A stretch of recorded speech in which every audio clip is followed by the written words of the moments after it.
മുല്ലശ്ശേരി നല്ലിടയന്റെ ദേവാലയത്തിലെ നല്ലിടയന്റെയും വിശുദ്ധ സെബസ്ത്യാനോസിന്റെയും 172 സംയുക്ത തിരുനാളിന്റെ ഭാഗമായുള്ള ഊട്ട് തിരുനാളിന് തുടക്കമായി.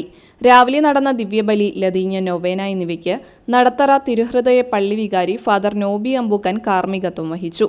തുടർന്ന് ഊട്ട് തിരുനാൾ ആരംഭിച്ചു. 3000-ഓളം പേർക്കാണ് സൗജന്യ നേർച്ചയൂട്ട്. ഫാദർ നോബി അമ്പൂക്കൻ ഊട്ടാശീർവാദം നിർവഹിച്ചു. ശനിയാഴ്ച രാവിലെ ആഘോഷമായ ദിവ്യബലി, അമ്പ്, വള, വെഞ്ചിരിപ്പ് എന്നിവയുണ്ടാകും. കൂടുതുറക്കലിന് വികാരി ടിജോ ജോയ് മുള്ളക്കര കാർമ്മികത്വം വഹിക്കും.